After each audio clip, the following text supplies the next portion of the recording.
বাংলাদেশের অন্যতম সেরা স্ট্রাইকার এমিলিকে এই প্রশ্নটা করতে চাই, হুলিয়ান আলভারেজ নাকি লাউতারো মার্তিনেজ? লাউতারো কিন্তু গোলে আছে এবং যে ডিফেন্সিভ ওয়ার্ক করা, প্রেস করা, এই কাজটা লাউতারো যথেষ্ট ভালোই করে। মানে হাই আপ প্রেস করা বা একটু নিচের দিকে নেমে এসে লিওনেল মেসির যে ভ্যাকেন্ট স্পেসটা সেটাকে কভার করে, মোটামুটি লিঙ্ক তৈরি করে, অনেকটা হাফ স্পেসের নিচেও না। আমি বুঝতে পারছি আপনার কোশ্চেন। আমি ডেফিনেটলি হুলিয়ান আলভারেজ খেলবে মাস্ট, হ্যাঁ, বিকজ সে যে রোলটা পালন করে, সে যে মানে খেলার যে মোমেন্টসটা ধরে আর কি, এটা ডেফিনেটলি লাউতারো ওই ওয়ার্কটা করতে পারে। বাট লাউতারো তো আসলে যদি দেখেন ব্যাক টু ব্যাক দুইটা ম্যাচে কিন্তু সাবে নেমে গোল করেছে, হ্যাঁ। সো তাকে তার রেস্টুরেন্টটা ওইখানে আছে, ওই জায়গাটাতেই তার জন্য রাখবে। হ্যাঁ, আমার কাছে মনে হয় যে হুলিয়ান আলভারেজ কিন্তু মেসির সাথে যেভাবে আসলে একটা কানেকশন তার তৈরি হয়েছে, ওই কম্বিনেশনটা আমার মনে হয় এই মুহূর্তে ভাঙবে। হ্যাঁ, ইভেন্চুয়ালি যেটা বললাম, ডিফেন্সিভ অর্গানাইজেশনের সময় হুলিয়ান আলভারেজের রোলটা কিন্তু বিশাল ইম্প্যাক্ট রাখে। হ্যাঁ, এবং তপু যেটা বলছে খুবই গুড পয়েন্ট, মানে ভালো পয়েন্ট, যেহেতু ও এখন খেলার ভিতরে আছে, ও এই জিনিসগুলি ফেস করে।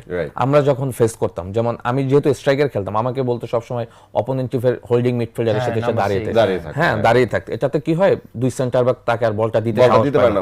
ইভেন্চুয়ালি ফুটবলের নিয়ম আছে, আপনারা আমার এইটুকু মার্কিং এর ভিতরে যখন থাকবে, এইটুকু ডিফারেন্সে, তখন কিন্তু আপনার টিমমেট আপনাকে বল দিবে, বল পাস দিবে না। হ্যাঁ, বল পাস দিবে না। তো যেটা হুলিয়ান আলভারেজ হয়তো আজকে আমার মনে হয় যে সিমিওন এটা করাতে পারে, সরি স্কোলানি ইয়াকে দিয়ে, হুলিয়ান আলভারেজকে দিয়ে, যখন অপোনেন্ট বিল্ড আপ করবে, জাস্ট খালি ইয়ার সাথে রদ্রিকে মার্ক করে, হ্যাঁ, টাচ মানে টাচ লাইন মানে লিংক আপটা যেন না করতে পারে। আমার মনে হয় যে 2 কিলোমিটারের কাছাকাছি একটা ডিসটেন্স নিয়ে দাঁড়িয়ে থাকে।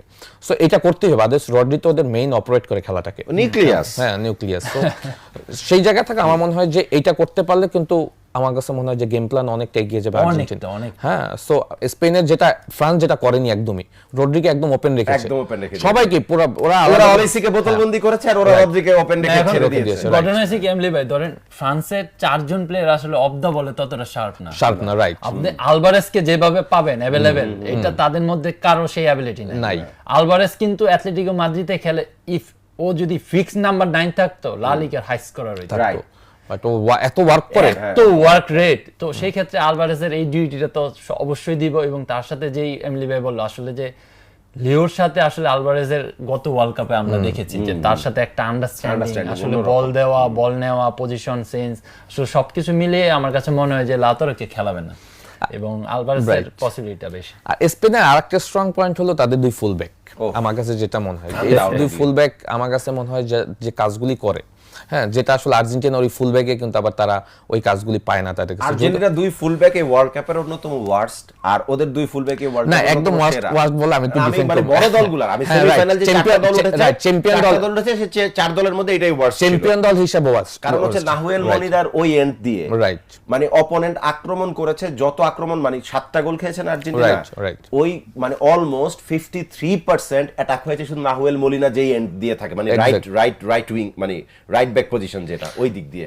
এক্স্যাক্টলি। তালিয়াফিকোরও কিন্তু আপনি দেখবেন তালিয়াফিকোর দিক থেকে অলমোস্ট 37% অ্যাটাক হয়েছে। বাট তালিয়াফিকোকে কিন্তু কোচ একটু অন্যভাবে ডিফারেন্ট রোলে আপনি যদি দেখেন, স্মল ওভারল্যাপ প্লেয়ার যেটা হয়, কারণ তারা তো ফ্ল্যাঙ্ক এরিয়াগুলি ইউজ করে দুই ফুল ব্যাক দিয়ে, এর বাইরে কিন্তু মিডফিল্ডার কিন্তু ওই ফ্ল্যাঙ্ক এরিয়াগুলিতে যায় না, তারা ওই অপারেট করেই দুই ফুল ব্যাক।